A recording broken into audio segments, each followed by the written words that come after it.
Infrascanner handheld brain hematoma detector has shown to be an effective screening tool in the early detection of brain hematomas. The device is based on the unique light-absorbing properties of hemoglobin and the symmetry of the brain. Its compact size makes it easy to handle, and its portability allows for both field and bedside screening. The Infrascanner is capable of screening for hematoma which are less than 3.5 centimeters from the surface of the scalp, 2.5 centimeters from the surface of the brain, and at least 3.5 cc's in volume. This enables a clinician to identify high-risk patients early in the development of a hematoma and prioritize them for rapid transport to institutions with CT and neurosurgical capabilities. It is an ideal solution for clinical and field triage. The components of the Infrascanner are the handheld sensor and the PDA. The PDA and sensor communicate through a Bluetooth connection. Optical density measurement data is displayed on the PDA in a graphical representation of the suspected brain hematoma's location. The graphic interface is designed for simple use and includes the ability to archive patient names and measurement data. A single patient-use disposable shield protects patients from cross-contamination, protects the sensor from fluids, and includes fiber optic light guides. The PDA and sensor are both powered by rechargeable lithium-ion batteries.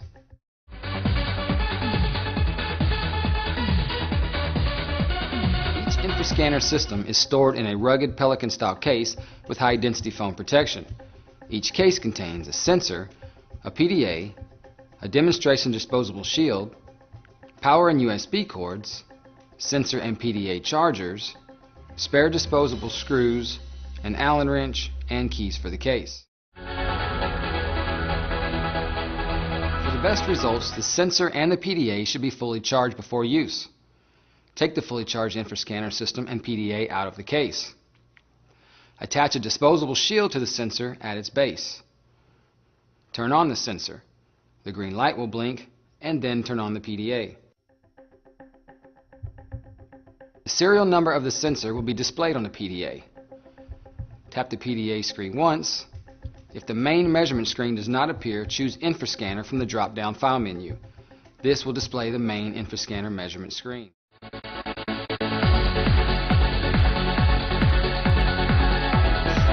In the next screen, use the drop-down menu to select a stored study ID.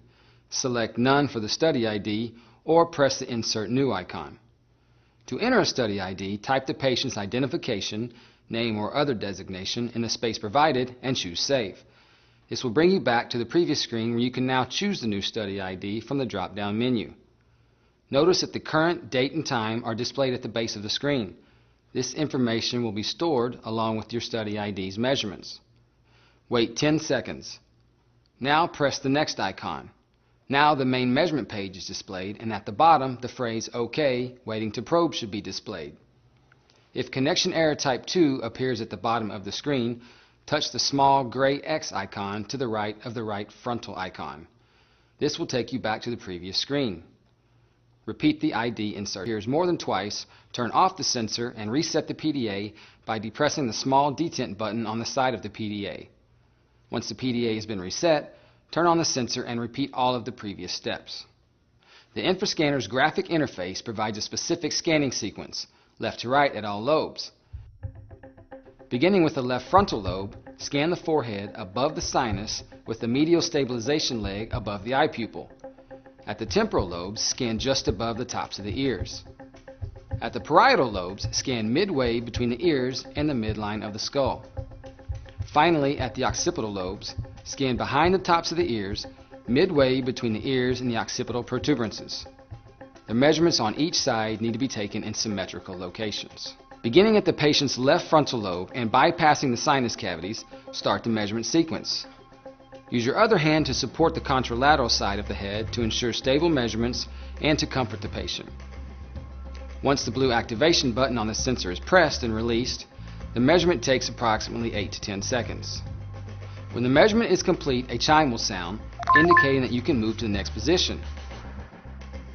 For the best results, comb the disposable shield's light guides through the hair to ensure that they are making full contact with the skin. Having hair under the light guides may result in a false positive reading. After each data pair is measured, the corresponding lobe icons will turn either green, indicating no hematoma, or red, indicating a possible hematoma. If a red bar appears, repeat that data pair and ensure that no hair is under the light guide tubes. If a red bar appears a second time, repeat the data pair once more. If the third measurement results in a red bar, proceed to the next head location. Once all 4 lobe locations have been measured, touch the next icon. You will see that a graphical representation of the scan is on the screen. Red areas denote the possible presence of hematoma, and green areas denote the likely absence of hematoma. All data is automatically saved under the previously chosen study ID, so if the results are satisfactory, press Quit to exit. If the results are not satisfactory, press again to exit and restart the measurement sequence. To review or retrieve patient archives, go to the main Infrascanner menu screen and touch the archive icon. Use the drop-down menu to select the correct study ID and press the View icon. In the next screen, choose the desired scan for that patient and touch the View icon. Now the graphical representation of the patient's data is displayed. Press back to choose a different scan or study ID, or press Quit to exit.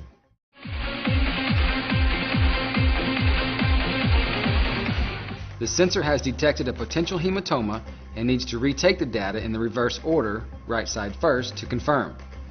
This message will appear anytime there is a hematoma on the left side of the brain. The ambient light on one side of the patient's head is brighter than the other, and the amplifiers need to begin their measurement with a lower gain. Retake the data of the pair in the same order and create a shadow over the disposable light guides with your hand. Clinical trial, the Infrascanner demonstrated a sensitivity of 90% and a specificity of 91% on hematomas within 2.5 centimeters of the cortex and 3.5 cc's in volume. Delayed hematomas occur in patients with TBI approximately 26% of the time in the first 24 hours. Using the Infrascanner on patients with negative CT results who are held for observation due to their mechanism of injury may enable the clinician to detect a developing hematoma before the patient becomes symptomatic.